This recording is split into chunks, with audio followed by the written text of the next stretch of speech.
All right, well, good morning. And it's kind of nice to actually not have to follow some grandiose introduction. Thanks, Heather, for that, the spaciousness of that. And thanks, Mojave, just for bringing us through a centering activity. I almost thought of doing something similar to that. So now we've kind of got our body in tune. Being around here and walking around, I wasn't quite aware that I'd get a little immersion in culture. So it's inspired me to start off with a passage from one of my favorite kind of philosophical teachings. Most folks are familiar with Lao Tzu, and this is a passage from his teachings, which is like going a little deeper into it. And I feel like for farmers, irregardless of your religious persuasion, ultimately, we are all kind of enraptured through this Taoist just embrace of the land, just like we can't make it one way or the other way. We just have to be in this acceptance. So get your inner Tao on for a minute here, and I'll read this. So this is 37. The superior person cares for the well-being of all things. She does this by accepting responsibility for the energy she manifests, both actively and in the subtle realm.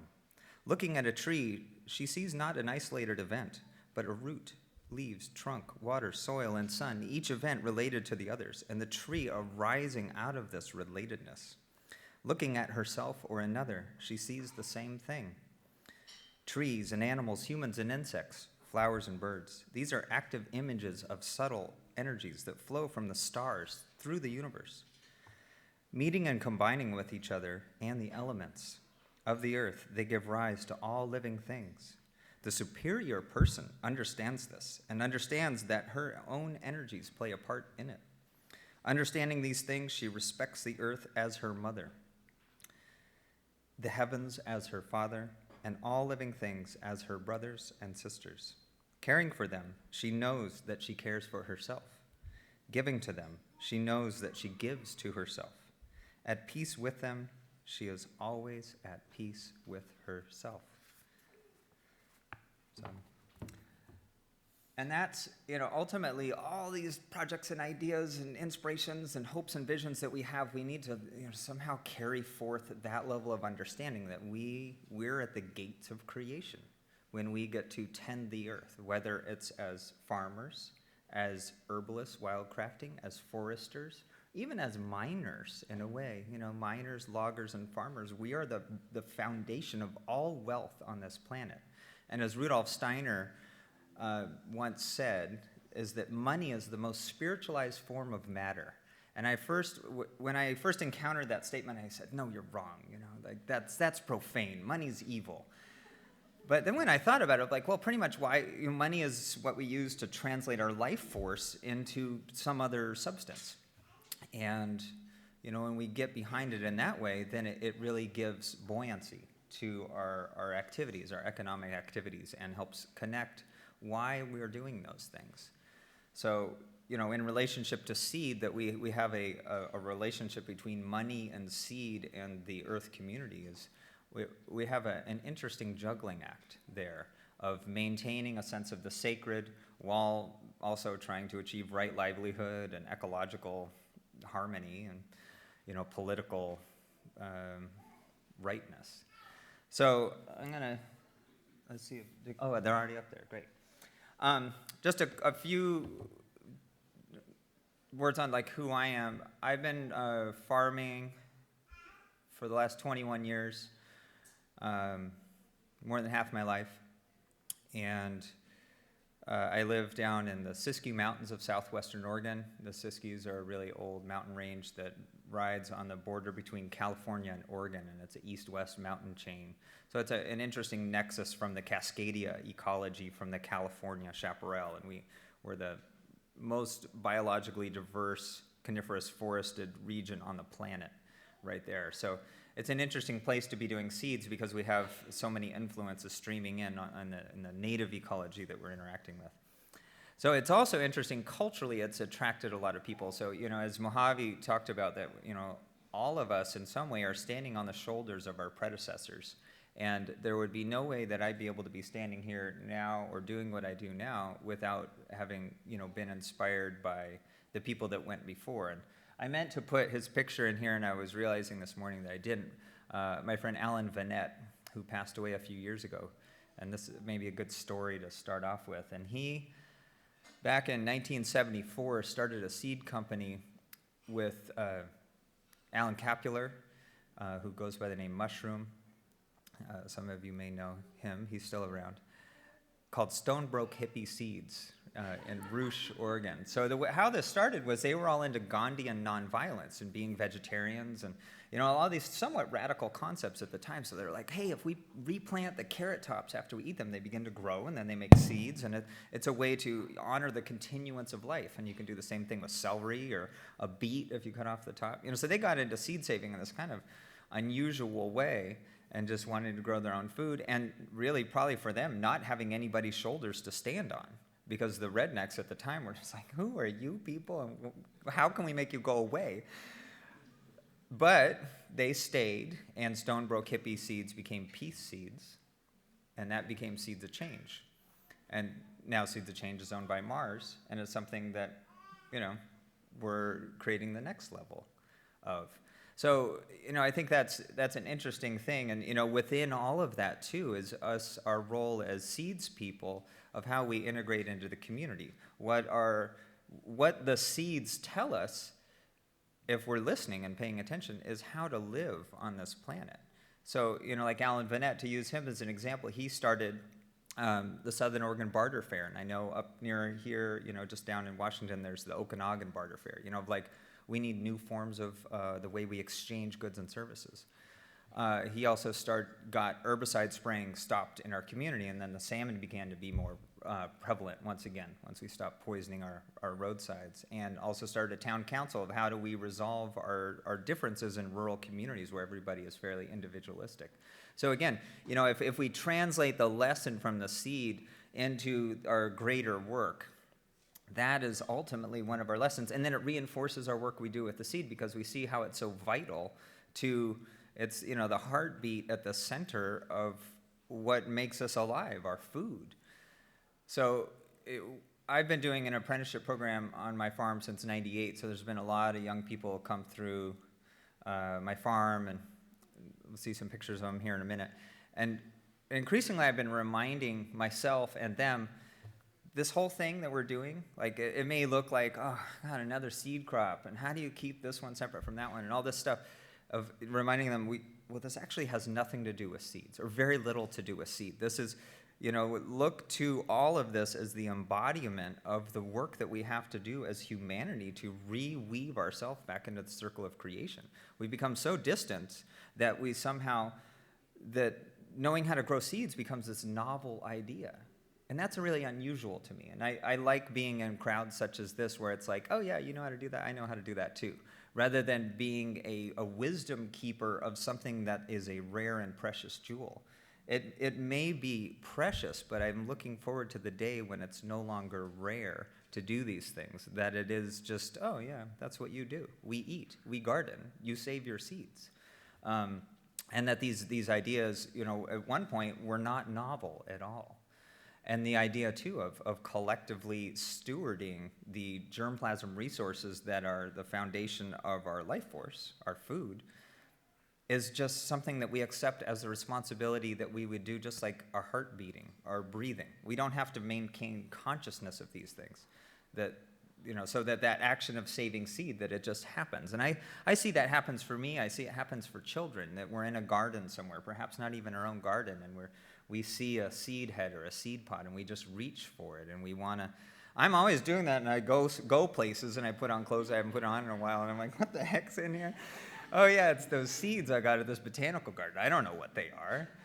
But, we have that, everybody wants to, we want to have our fingers in the pot of that it's really juicy and really, fulfilling on some level. So the more that we integrate this awareness into what we do, it translates into all of our activities, so that and that's why ultimately, we put seed in the center and just let it kind of reverberate out from that point. And then that will inform the way our social interactions go, the way our community is organized, the way our culture is expressed. And a little homework assignment. I give a reading list to all my interns at the beginning of the season, and I expect them to begin to read these books over the course of their life. Some of them, it may take them a little while. And one of the ones I really like to turn to, and I think it's good to have, and you brought Starhawk in, and that's one of the ones on my reading list is A Fifth Sacred Thing, which is who has read that book? All right, that's pretty good. Okay, next one. If you read that one, that's the prerequisite for this one is Always Coming Home by Ursula Le Guin. Who's read this book? Okay, so Always Coming Home by Ursula Le Guin is an imagining 500 to 1,000 years from now. We've already had a nuclear holocaust. We've already had the destructive worst case scenario, but then we've got to rebuild. And that rebuilding entailed new types of written language, new words, new traditions. But they're not new after 500 years. So imagine where we're going to be in, even 100 years or 5. We're probably not really going to need to have meetings like this. Maybe it'll just be like some people just, sitting in a garden somewhere and just being in total reverence and awe. But that's what Always Coming Home is. It's the story of a young woman as she goes through the rites of passage of learning how to live in her community and her civilization and all of the ways that her culture functions, and you begin to get a understanding for just the in-breathing and out-breathing that the earth has, and that humans, we're just part of that. We're no different from any of those other things. So getting us back on track, trying to come home to where we already are and not seeing us separate. I'll kind of walk us through some slides here. They give you a little idea of what the farm where I live and the community where I live and some of the farmers that have rallied around that. So we'll be doing kind of a bit of a looping things. So my farm, Seven Seeds Farm, is down in Williams, Oregon, and we sell at farmers markets, produce. I have about 1,000 fruit trees that I've planted, apples and pears and figs and such. We raise goats and sheep, and we sell lamb and wool and sheepskins, ducks and chickens and turkeys and sometimes geese. And I teach permaculture on the farm because it's developing. The homestead of the farm, I'm doing my best to have it be example of, we don't have sheep because we want meat. We have sheep because we have grass, and we need to do something with the grass. We don't want to use fuel to mow it, so we use sheep. Oh, wow, great, we have sheep now. What are we going to do with the sheep? So things work like that. Or we want to grow food. Oh, well, we need seeds. Or Alan Vanette, who had the seed company, died. Okay, well, who's going to take on all his seeds? Okay, well, I'll do it. And, hopefully sometime somebody else will take that on. So, and then we have a small seed company called Siskiyou Seeds that mainly focuses on our local community of supplying gardeners with seeds, primarily in packets. We have a website and so on, and we definitely ship seeds out, but my hope is that it'll be, akin to what some folks in this room have, small little bioregional seed companies.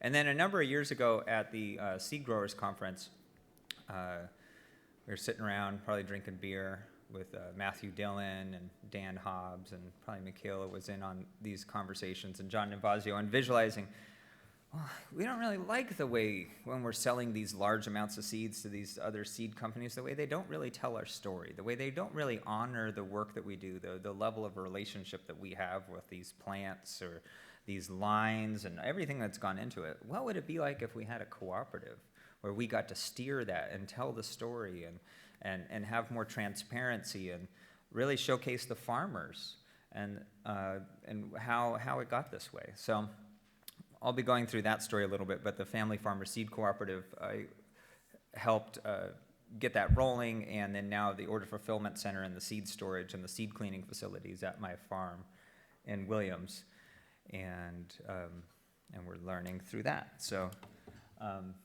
So seeds, again, just like reminding ourselves that that's what's in the middle, beyond our own ego, like all that's unnecessary. The seed, if we put that first and do a good job growing good seed, ultimately we don't even have to tell our story. If the seed is so good, that it just jumps right out of the ground and grows like crazy ahead of the other ones, and is resistant to disease because we've done the low input, stress adapted genetic work.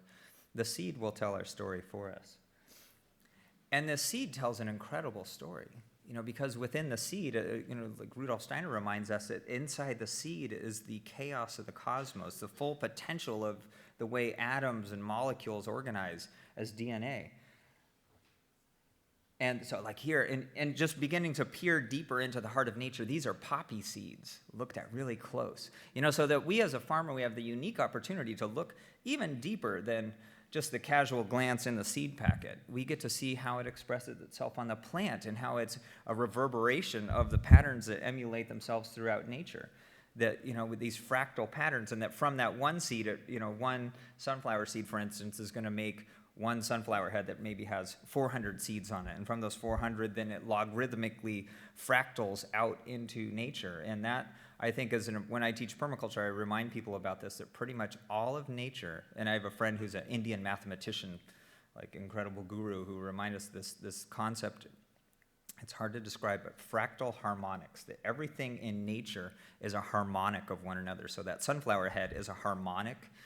It's related through an interval of one growing season to that individual seed. And then the progeny, the F2, is another harmonic of that. And things fractal out just the way this lightning and the bifurcation out into the world. So again, like each one of us is going to bifurcate, keep splitting out. We're going to share our ideas and share our life force, and it's going to multiply out. So, and that's, again, once we align ourselves with that pattern and the way seeds function, then our life work and our life force can be translated with that, because there is no other way. This is how creation organizes on this planet. And, I don't care about whatever spiritual description you have for it. If you look to it, there's a drumbeat going on this planet of how cell division works. It's this fractaling harmonic relationship. So when you think in musical terms, a harmonic describes an interval. So, if I sing a tone, then there's a third or a fifth or an octave. And these harmonic relationships work their way out. So when we think about the seed cooperative idea as well, these patterns will reverberate in that, okay, I've got my little seed company, Patrick's got his, and there's other people that have theirs. We got Frank Morton. How do we interrelate to the central whole, to the individual seed, and then how do these little things interrelate to the rest of the world? And thinking of designing our systems around these natural patterns, that when we begin to look out into nature, we see that's how these things work. So just a couple images just to entrain our right brain, the 5-year-old non-time linear part of ourselves that knows all this stuff. And think back too, it wasn't that long ago where we had no books, where we had no teachers. Our teacher was the earth. And now, a lot of times, what we're learning from are broken teachings from people that lost their earth wisdom, and we're just getting an echo of that. And I mean, no disrespect to any indigenous traditions that exist, but an important part of the work that we have to do is this concept I like to refer to as re-indigenization. And, there may have been a First Nations people here that are still here, but I know, for one, I was born in North America. That's my cultural homeland. So am I going to, guilt trip myself the rest of my life about that somehow, I don't live in Ireland or Russia or wherever my ancestors came from, or just be like, I love this place. I'm going to do my best to learn about all the plants and animals and traditions and everything, and to begin to be a reflection, an expression of the terroir, as someone brought up, of that place. And our indigenous cultures were that. And we are figuring out what does that look like. The slow foods movement, the local foods movement, all of that, local seeds, is in a re-indigenization to recognizing that being people of place will ultimately have positive feedback loops upon our cultural diversity, the health of our physical body, the health of our societies, and all that. So this is just a picture of, our paleo ancestors who are just totally, they're just one of the other species, as we are. And here's down in my neck of the woods, this is a Modoc woman harvesting tarweed seeds as a food crop. and they had a whole tradition of the special baskets they make and all that. And then that translated here kind of into Victory Garden era, and people have we've wanted to interact with nature in this way.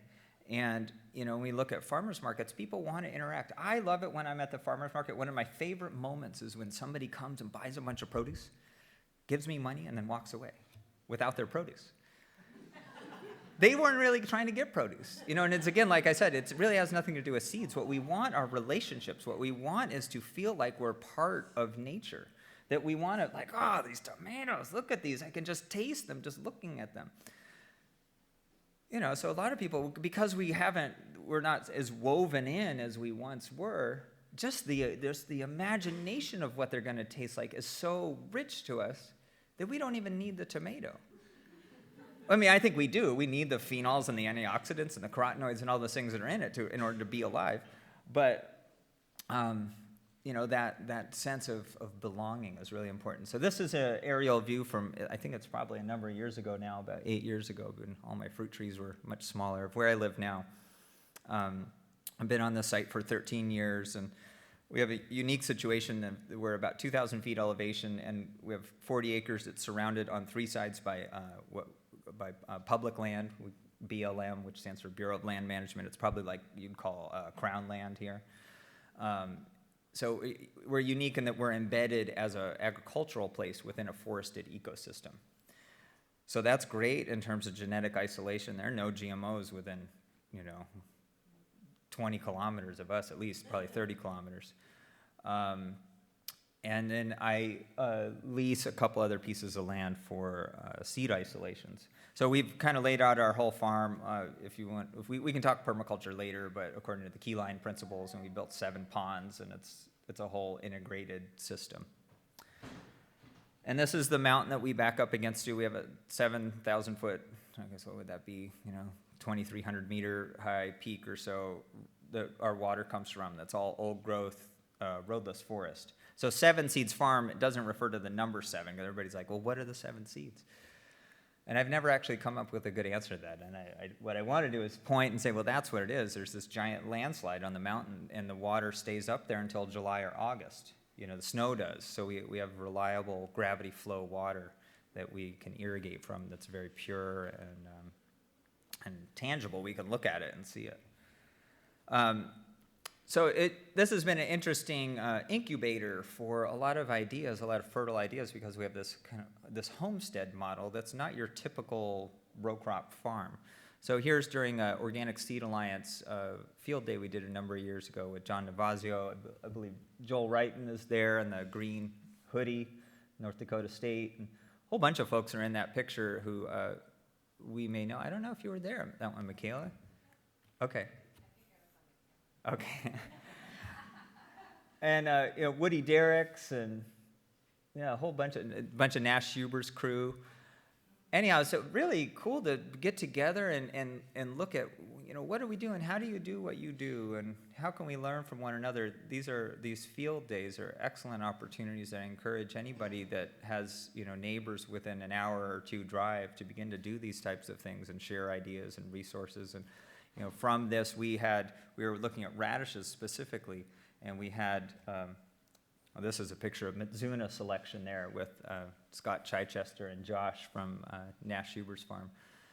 And looking at selection, and more eyes in the field is always better, and I'm always working at trying to empower my interns and employees in terms of what do they notice, because a lot of this stuff is not rocket science.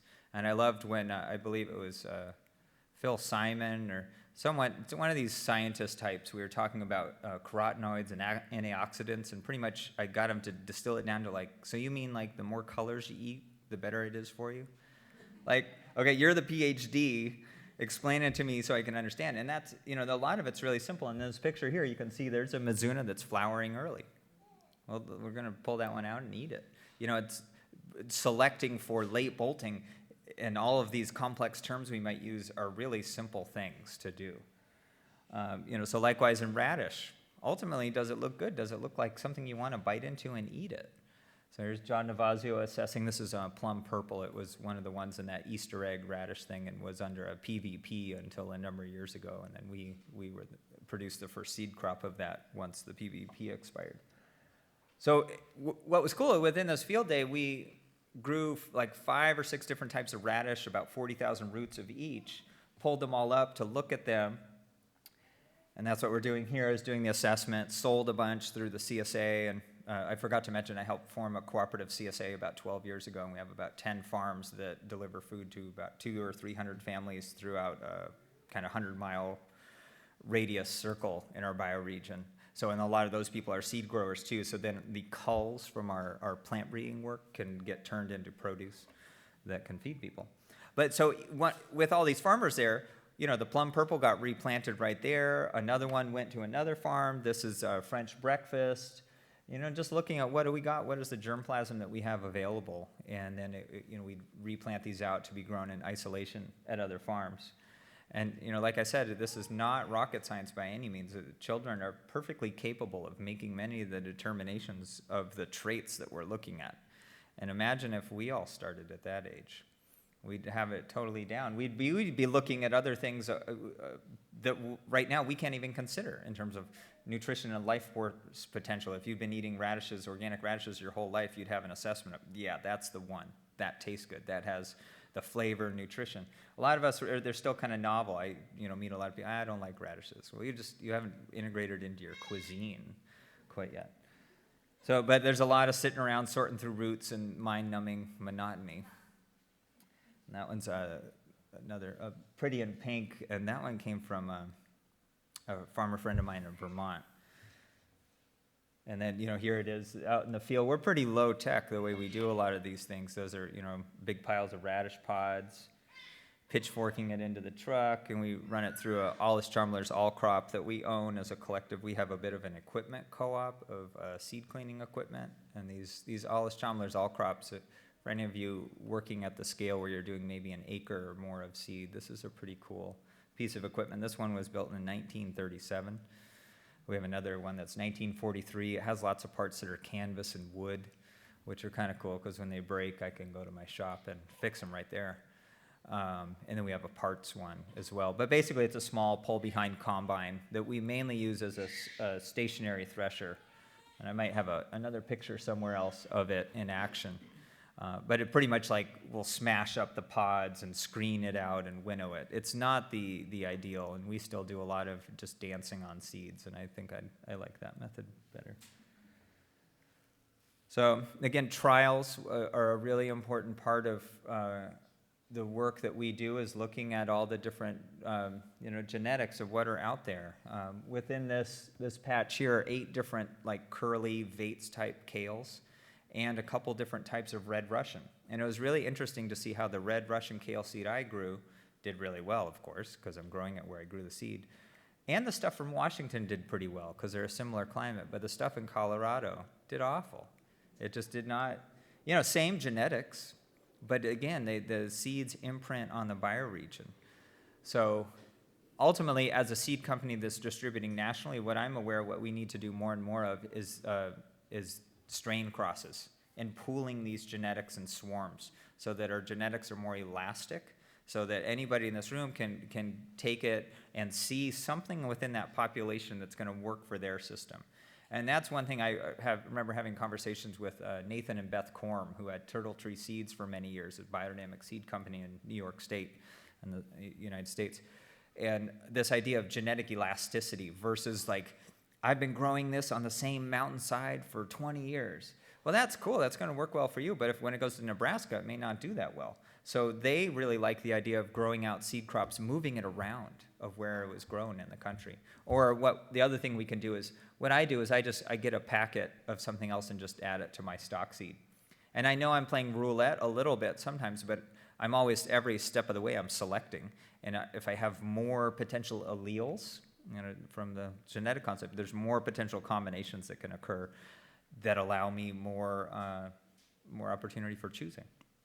So like within this Vates kale, we had 8 different kinds. Some, we'd get some yellowing of the leaves. Some were more prone to aphids. Some had tall stature. Some had short stature. Some did well through the winter. Some tasted like cardboard. Some were sweet. So I just let them all intermate. Then it got down, pretty cold, below 0 Celsius, probably -10 Celsius or something we had a week of. And, see who survives through that. And then allow that to produce seed, and then just keep selecting when that population, and then I will be breeding the optimal curly kale for my bioregion. And there are hybrids in there, there's OPs in there.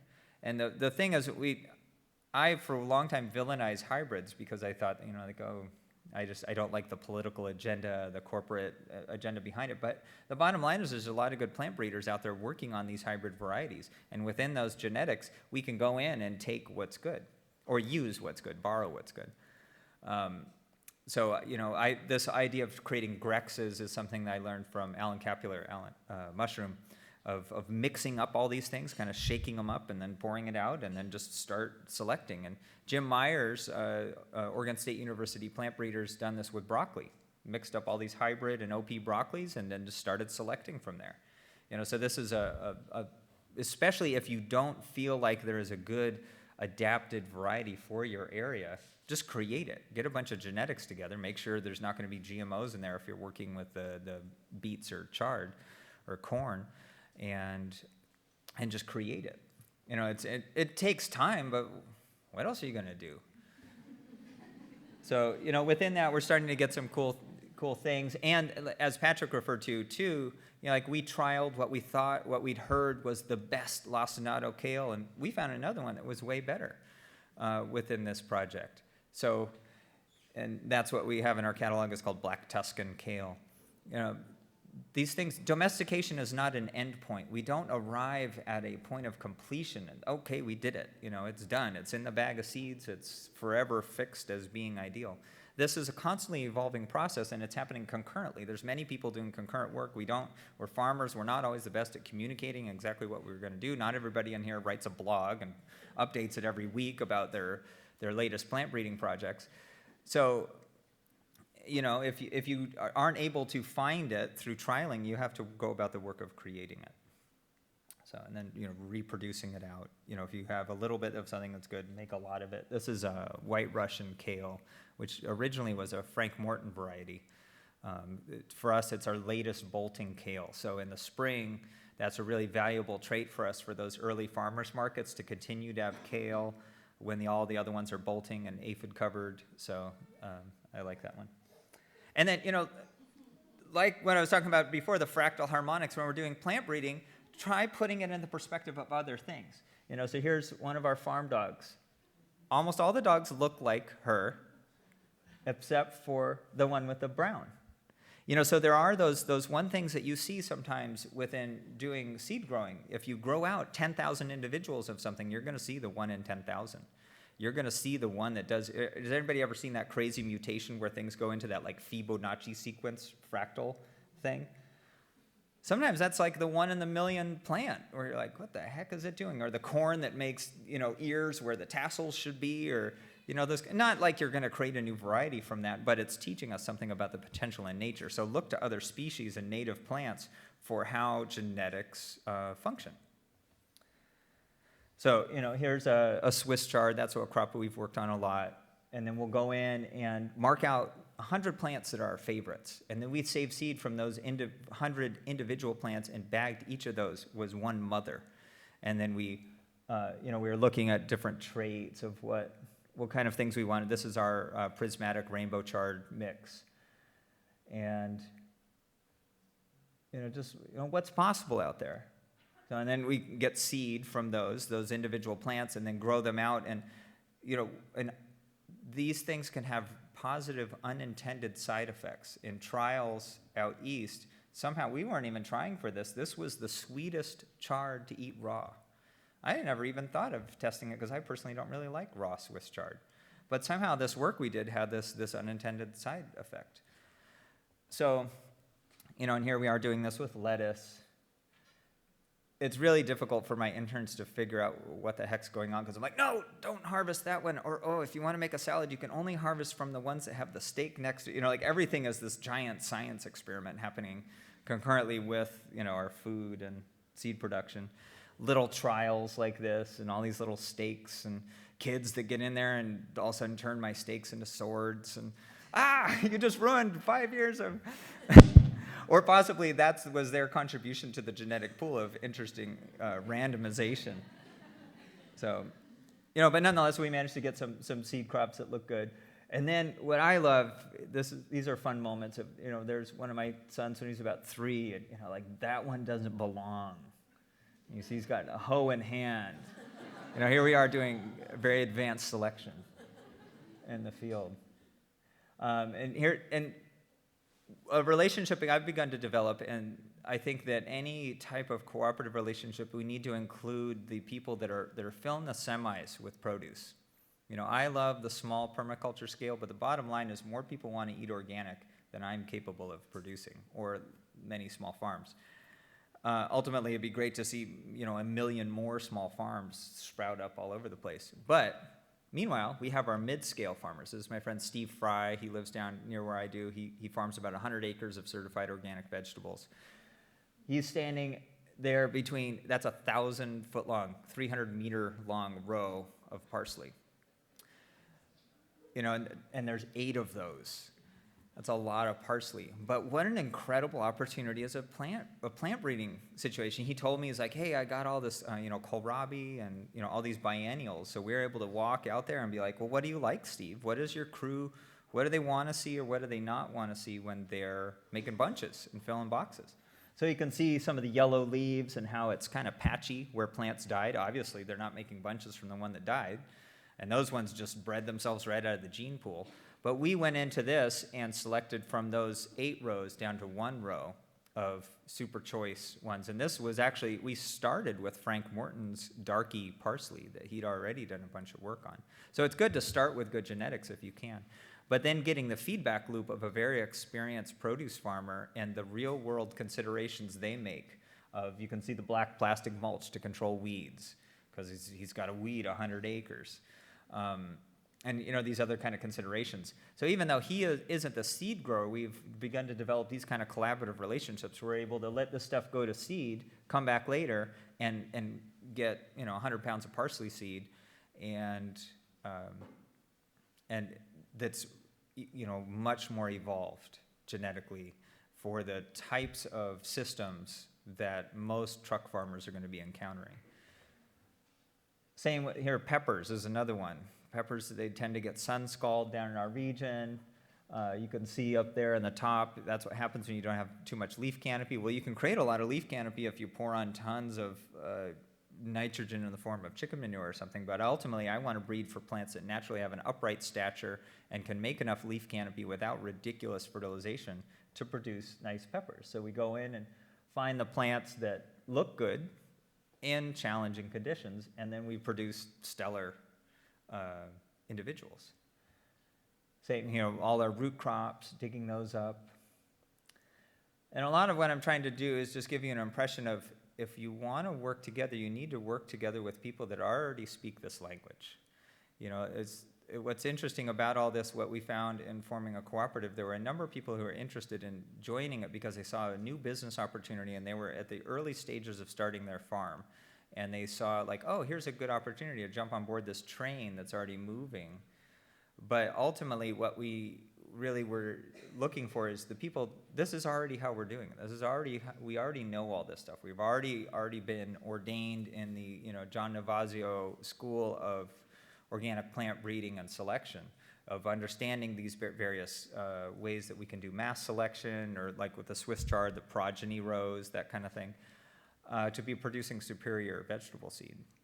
And so that's one way that we can engineer quality, and that's the parsnips later in the season. That's Turga parsnip that has like 50 years of biodynamic selection behind it already. Here's our own strain of Walla Walla sweet onion, we call Siskiyou Sweet, because there was a copyright issue with Walla Walla County, Washington. And there are the bulbs planted out later in the fall for seed production. And that's what it looks like a little bit later as they're flowering. And then that's a field of onion seed. So, again, working with growers that already know what kind of seed crops that they can produce well on. For us, we've already figured out that onion seed works really well in our climate. We have a hot, long, dry summer. We have minimal disease issues. We're isolated from the commercial onion seed producing areas where there's a disease called aster yellows that's gotten into those areas and is taking out like 70% of the fields in the big commercial onion seed areas of the Columbia Basin and northern central California Valley. And then who've already figured out the seed cleaning techniques. Like for us, for onion seed, this is an example of what we do. Who in here is like winnowed onion seed? And how there's like little flower parts that are same density and everything as the rest of the onion. So we figured out if you float it, you get your seed all clean and then you immerse it in water. What's on the right is what sank. What's on this bottom left that's more straw colored is what floated. And then the other stuff is sort of like somewhere in between. That's probably got good seed in it. It needs another iteration. But it's, we've figured out quick ways where it's like, bang, we can get it super clean using a bucket and water. We don't need any fancy equipment. So, working with people that are already at a certain level of mastery about their craft so that we don't have to bring our standards down to include someone or have to retrain them as to how to do this, that we're already playing at the same level. And that doesn't mean that it isn't like funky doodle and strange and, and fairly homespun. This is one of the ways that we thresh summer squash. Those are, crook neck squash. It works totally fine for us at the scale we're at. We can grow, 50 kilos of seed that way. It has its elements of work and messiness.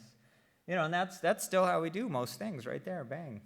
And I know a lot of my favorite seed growers, that's still how they do it. Rubbermaid tubs and a fan. Or doing tomato seed this way.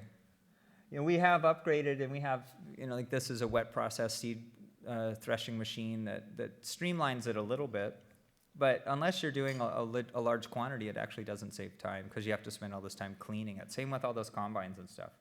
So instead of cleaning seed, you're cleaning machines. We spend a lot of time cleaning machines when we use them.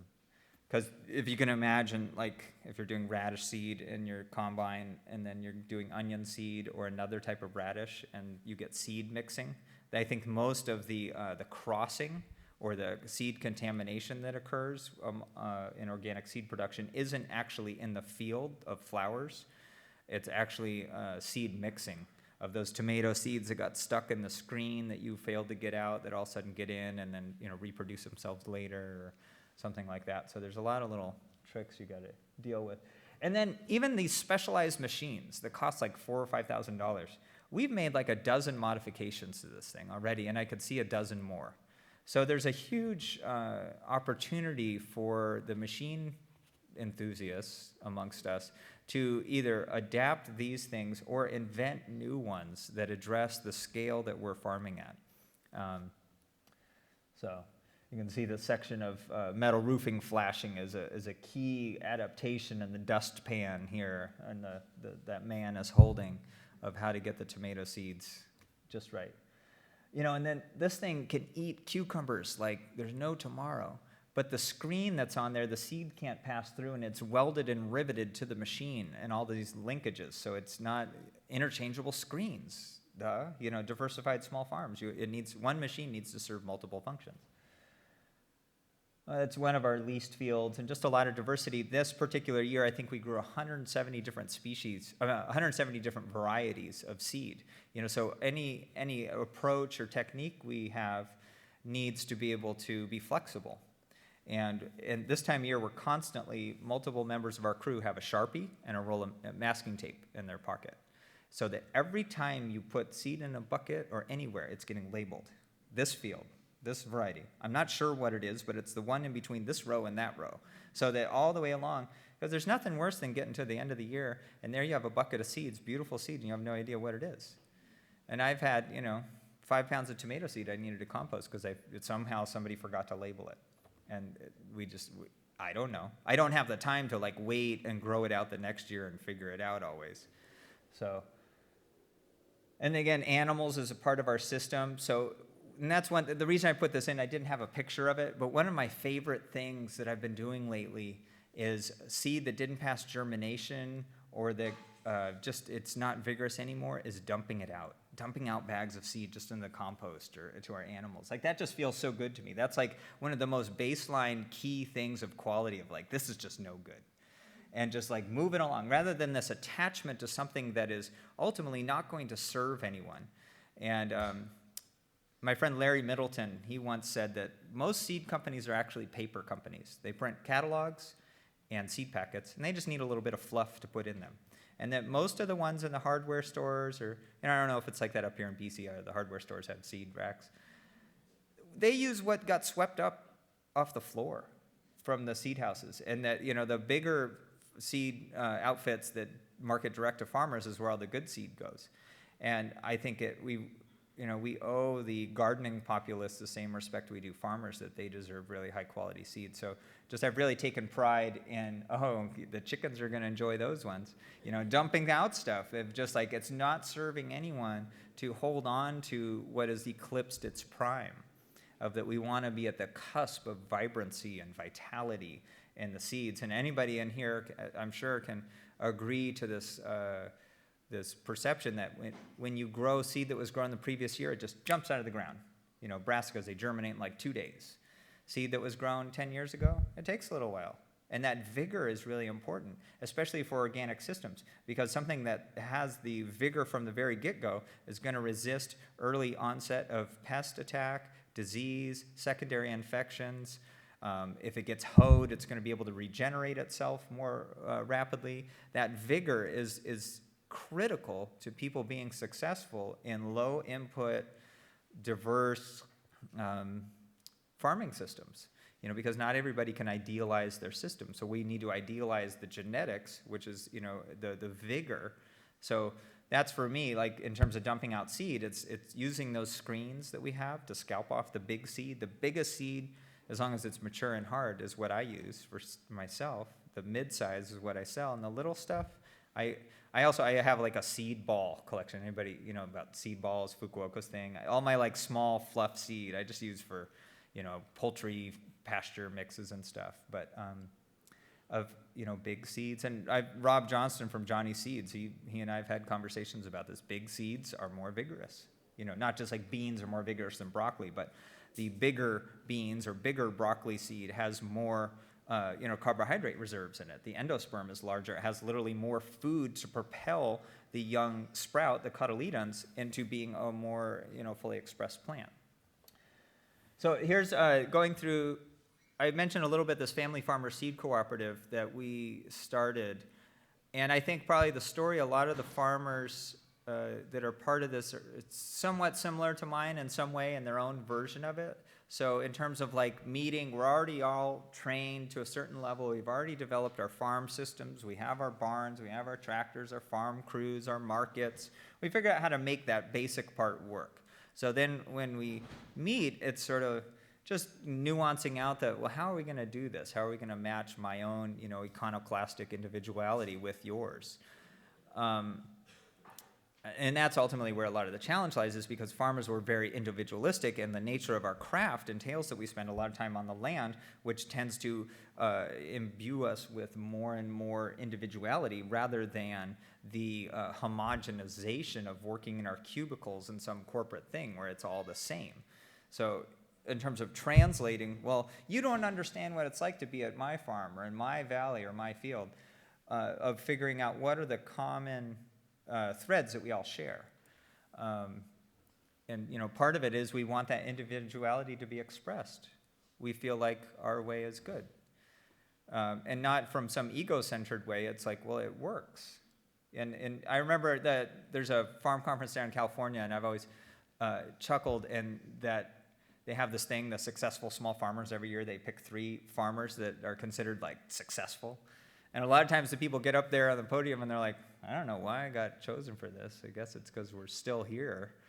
And that is the ultimate like baseline of success, is just that perseverance of that you're still here despite like that one year when hail took out your whole crop, or the snow that happened in July, or that you didn't give up, that you devised more diversity into your system, more different markets, so that you still were able to keep economic streams. Possibly somebody had to take an off-farm job to keep the farm going.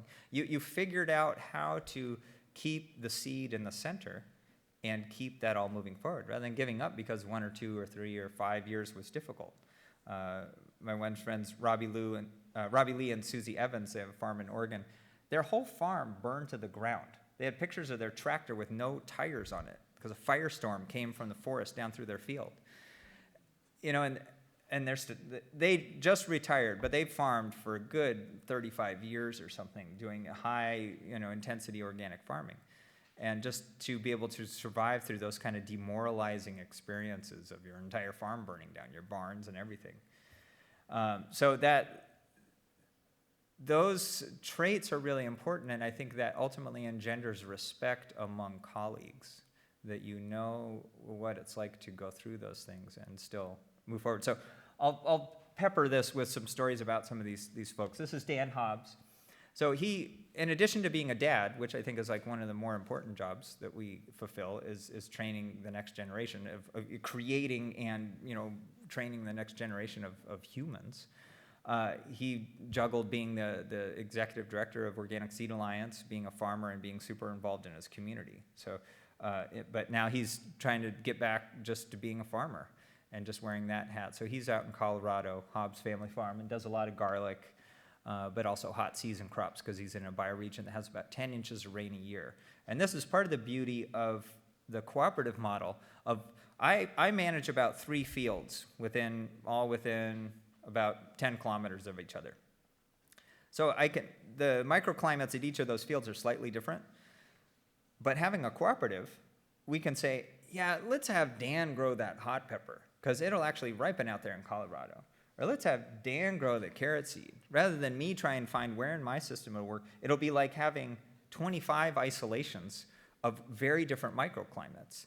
So again, visualizing kind of that fractal harmonics, not viewing it as many farms all doing their own thing, of one farm, one entity with multiple fields, all with similar growing practices and approaches. Here's another example, Joshua Cravens, he's down in New Mexico. And, excellent spot for corn, beans, squash, long season, hot, heat-adapted crops. And he has access to a wealth of genetics of indigenous people down in the Southwest, where it's hot, monsoon, dry climates. And right now he's the president of the board of the Family Farmers Seed Cooperative and a father of 2 boys. Here's Nash Huber. He's up in the Washington area, fairly close to where the Organic Seed Alliance folks are, and large, very diversified produce, seed, and livestock farm. Also, they grow grain, I believe. And so like one of the assets he brings is like that image of Steve Fry, of he really understands what does it take to fill boxes? What does it take to fill trucks, pallets of produce? What just ain't gonna cut it? What should you not even be messing around with? And again, learning the right crops for your bioregion. On the large scale, you can't mess around. He's not going to mess around with growing peppers. Why? When 65 degrees Fahrenheit, whatever that is in Celsius, is a hot day. So kale works really well for him. Carrots work really well of knowing your crop. And, as Navazio implores us to be a samurai warrior for your species, not your human species, but the particular seed species that you're working on. Really learn those inside and out. So, like I mentioned, on my farm, I might grow about 100 different varieties. But for the Family Farmers Seed Cooperative, I'm only contributing 4 or 5. Because ultimately, that's all. Yeah, Michaela.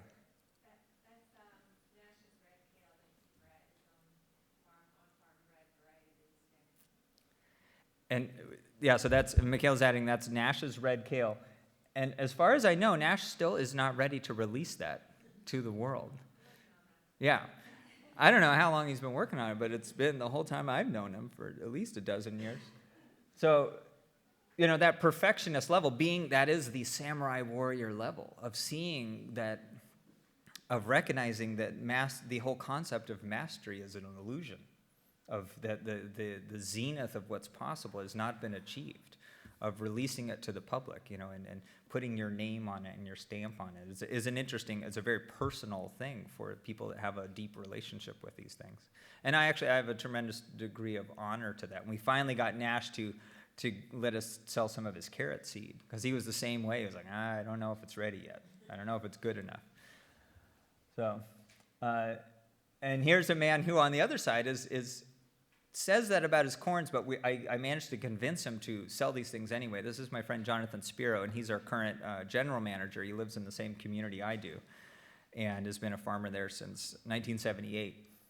And his passion is working with nutrient-dense, diverse sweet corns. So he's crossed like Anasazi flour corn and all these different popcorns and stuff into sweet corns. One of the projects he did was take Luther Hill, which is an old OP sweet corn, a white sweet corn, and he planted that one every other row with 16 other hybrid sugary enhanced corns. And so then what he did is he detasseled, he took off the male flowers, because corn is dioecious, remember, it has both male and female flowers in separate parts of the plant, like squash does. Well, it's not dioecious, I'm sorry, it's an imperfect monoecious plant. Dioecious would be like spinach, where you have separate male and female plants. So anyhow, detasseled all the super sweets. So the only male pollen in the population was the Luther Hill OP sweet corn. So within that project, he created a true to type OP seed crop of Luther Hill and 16 brand new hybrids of an OP with a super sweet. So what he was trying to do in that, for the plant breeders in the crowd, was do a gene transfer, of take that sugary enhanced gene and get it in an OP sweet corn. So then he created the incredible job of needing to find 17 new isolations for corn in a small valley. To grow this stuff out and even see if it's any good. And then he has 5 years minimum into actually producing anything that is worth selling. So this is one of his ones. He has Festivity and Sparkler. In my little seed catalog, I sell some of his stuff. He's always a couple steps ahead of whatever I have in the catalog, because he's not released what's actually being grown. So, but these are basically sweet corns that have the sugar enhanced, really sweet. He's trying to stabilize it so it stays sweet for longer. That anybody that's grown OP sweet corn knows that if you pick it one day and you wait 2 days before you eat it, it's already beginning to go starchy. So trying to get something where that sweetness is held in there. So it's interesting seeing what's possible in that and all the. What's his name? Jonathan Spiro, Lupin Knoll Farm. An interesting story too, in the way in a cooperative we bring skills. He's also a land surveyor and a water rights examiner. So he knows all about all the different microclimates and property from all the people that have hired him over the years to do surveying for him. So then within a cooperative, you bring in all these skill sets of, I have some accounting skills. I have land surveying skills. I have, these marketing skills, or whatever it is that we draw into the pool of what we do. This is Woody Derrick's farms in Washington State, and in a great climate for cabbage, spinach, peas, and is doing more of a small-scale farm model, but he's been in the movement for a super long time. He helped start Oregon Tilth Certified Organic, and a lot of it's been really active with the Organic Seed Growers Trade Association. That's a bit of an offshoot from Organic Seed Alliance. So it brings a lot of organizational acumen into it. He also was part of the Organic Farming Research Foundation down in California that does advocacy work for on-farm organic research. So there's Woody with arugula. And what I find that's very interesting with what I see as a bit of my mentors and a slightly older generation, they're usually incredibly humble and usually are not one to grab the reins of the whole thing. And just like nature somehow has this way of rubbing off our edges over time. And if you've been farming for 30 plus years, you're not prone to necessarily make bold claims about what you're capable of doing, because probably you've done that and had your ass whooped. So Woody's a good example of that. This is an old college buddy of mine that farms in the valley down the road from me, Ryan Dolan, and farms about 10 acres of vegetables and about another 5 acres of garlic, and has his own garlic seed selling website as an offshoot. And that's the thing with the Family Farmers Seed Cooperative that we've tried to determine, well, how do we honor our individual businesses and see them as non-competitive against the work we're doing as a cooperative? So one of the ways we've done that is we've said, okay, all the varieties that you're growing for the cooperative, we basically are doing non-compete things. So like the 5 varieties that I grew for the Family Farmers Seed Cooperative, I'm not selling anywhere else. If a seed company contacts me and wants to get it, I say, here, buy it from this website. And I'm still getting the money, that goes through it, but it's just circulating. And then an ironic thing for me with Siskiyou Seeds is I have this straw bale seed storage room. It's got like a dehumidifier and an air conditioner in it to keep it all like happy, and a cat door to keep the mice out. There's one side of the room is Siskiyou Seeds, and the other side is Family Farmers Seed Cooperative. So a lot of times I'll walk into that room and buy seed from one side and move it to the other side. But it's one way that I've figured out, okay, here, you guys can trust me. I'm going to devise this system so that you can see the way my little garden seed packet thing is not really competing with. In a way, it's accentuating it because I have the outreach of the website and all that, and then I can highlight these growers. I can highlight these varieties. And then if you're a farmer and you want to buy more, well, don't buy it from me. I'm not selling it by the pound. You can go here and buy it by the pound. So that's a way that, again, this web of relationships can function, that we have the hub of and it's really kind of a tri-hub of, we have the land-grant colleges like Oregon State University and Washington State University, or up here in BC, you probably have your relationships to the colleges and the services they can provide for trialing. You can jump on board trials. We've also, Colorado State, we've managed to get a lot of our varieties in there and get free results for trials of our germplasm. Then we have groups like the Organic Seed Alliance that are helping with advocacy work and plant breeding work. And then we have the Family Farmers Seed Cooperative. So basically you have public sector and private sector aspects in the middle. And then from that, we have our small bioregional little seed companies that are buying seed from, or possibly contributing larger amounts of bulk seed into that central thing, whether it's for R&D as part of being included in trials, or for actually bulk reproduction, or some farms, probably one of their best services they could offer is stock seed production. And in the quality workshop later, Michaela and I will be talking a little bit about stock seed and how do we do that stuff, like with the radish, where we're going from 10,000 roots down to 1,000 roots to produce the most awesome possible radish for organic production.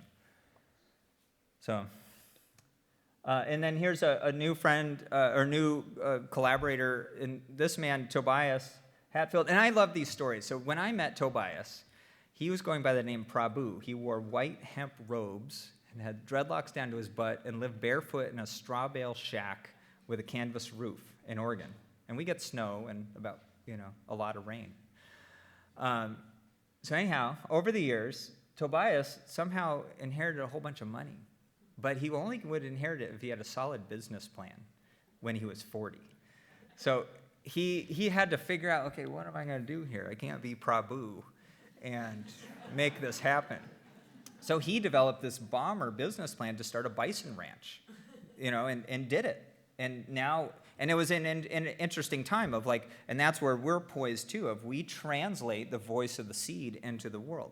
It was at a time where a lot of people were going vegetarian, into the awareness that, well, perhaps some animal protein would be an important part of my diet. I don't feel good about supporting factory farming, but bison from this, spring-fed, grass-fed, really nice reality. What an amazing thing. So now he runs a really successful bison ranch, but he needed to diversify. So I helped him, through my permaculture enthusiasm, develop a hog system in the woods in an oak forest.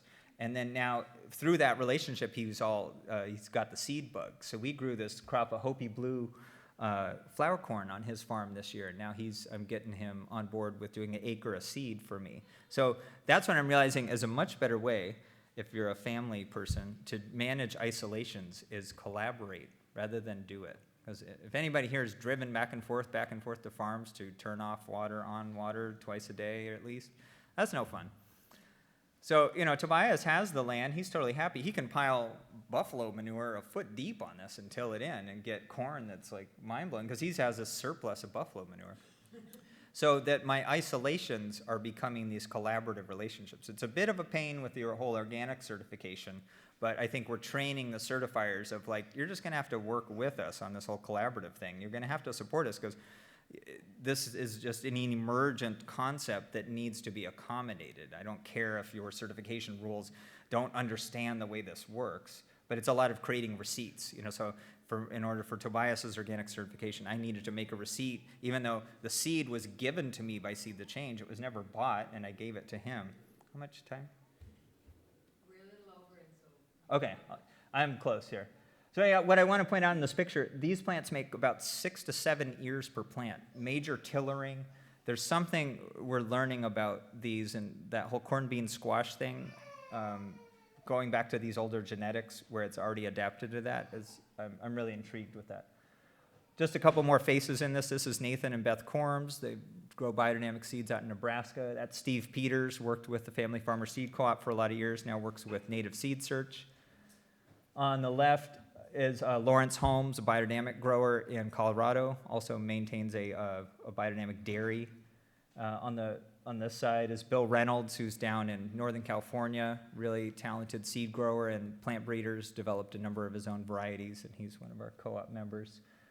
This is Tom and Maud Powell. They're down in my bioregion and have a really unique mountain site with excellent isolation. And they co-manage our cooperative CSA as well, so they understand a lot of the cooperative things, and Maud works for our land-grant college extension service in Oregon. This is the Podolls, and in addition to being a really successful long-time family farm, Teresa in particular brings an incredible level of organizational skills to it, and I'm fairly certain she's still on the board of the Organic Farming Research Foundation in California. And in collectivizing our efforts, we bring in the professional skills of some of our members too. On the left, Steve Zweniger, he's in North Dakota as well and works at the university and is also a farmer. On the other side there is Alan Adesi, longtime medicinal herb proponent, got standards for wildcrafting going and has been growing seed forever. I figure I might as well put myself in there. And the ocean, because we have a seaweed business too, so I consider the ocean part of my farming ecology too. We sell vegetable seaweeds. And a couple folks that were part of the early discussion in this I want to include because I realize that the cooperative model isn't for everyone, or not at this point. And here's somebody, this is Brian and Christina, have Uprising Seeds in Washington, and they were part of a lot of the early meetings. They have their own small seed company, and the best relationship that evolved from them is just buying seed from our cooperative, rather than being part of it in all the meetings and organization. Frank Morton is another person that was a part of the early kind of inspiration for the whole thing, but was so full in his own seed company, he didn't really see, why do I need to start another seed company? One is already crazy. So, we obtain germplasm from Frank for new varieties, and then we can give him credit. So, in a way, he's sort of a plant breeder emeritus within our organization. And a lot of these relationships, I think, will evolve, and the best relationship will emerge. Because ultimately, if we all rally around the seed, that is the most important aspect of it, rather than our own individual project or ego or whatever it is that's keeping us from being in service to just getting this out there in the best way possible. And really, a lot of this work, I see it as the most salient response to what we see with GMOs and Monsanto and all that. And I would lock horns with my grandpa growing up. I became fairly radical at an early age. And he just would squash all of my idealism with until you have an answer that addresses all the people out there, it's just, it's BS. And I think that that's a really good thing of, well, sure, we can defeat that whole corporate agribusiness transgenic Monsanto monster, but then what do we have? I was on a radio interview recently, and somebody said, well, why can't we just switch to, non-GMO seeds tomorrow? And the bottom line is, if you go in all the seed warehouses across the country or across North America or the world, what's on the shelves? GMO seed. We've invested in that system as a culture so much already, we can't just transition overnight. We need to develop what the alternative is. And to me, a network of plant breeders, seed advocates, seed producers, seed cleaning, seed distribution, marketing, all of that, is we have to do that work because that whole Monsanto thing is headed to a train wreck. My friend Harold Hoven just shared with me, he's on the International Anthroposophic Board and as a seed grower, a biodynamic farmer, that GMO alfalfa no longer fixes nitrogen. Whoops. GMO soybeans don't fix nitrogen. Whoops. They broke gene linkages that are critical mechanisms of why those crops even work in farmers' crop rotations. Farmers are beginning to figure this stuff out. We've entrusted our seed system to people that are playing basically like infantile children that aren't playing nicely in the sandbox. So we could let them take that and just crash and burn. We could fight them. They're way stronger than us. Monsanto's 350 attorneys. I don't have one. Or just work hard on doing what we know is right, what we already have skills at doing, and developing the system that, as Schopenhauer said, all truth passes through 3 stages. First, it is ridiculed. Second, it's violently opposed. Then it's accepted as being self-evident. And the organic, open pollinated seeds that anyone on the planet can take and regrow their own seeds, that's something that is a fairly good idea, that there's really no challenge to it. So now our challenge is, well, how do we just kind of round off our edges enough to work together towards that goal, that's ultimately making that vibrant connection possible for us to interact, to be there at the gates of creation. Because this is how food moves. Either it's in your garden or you take your garden to where people are there. And who's there interacting with it? Is it like, super intellectualized people that can even grasp all of your plant breeding nuances? Or is it people that just feel the vibrancy and the produce that's there? It's moms and kids. And that is ultimately who's making a lot of the decisions about what our food system looks like. So I guess I think that's my last image there. I just want to leave us with that, because for however highbrow we get, it kind of boils down to this, of like, who's making dinner? And what kind of produce are they growing or buying? And where's the seed coming from that's that? And ultimately, it's pretty hard to pull the wool over eyes of people that are at that level that can see it, or kids that are just grabbing for one thing that they can feel the life force is, really heightened in. So thanks for your time. And yeah.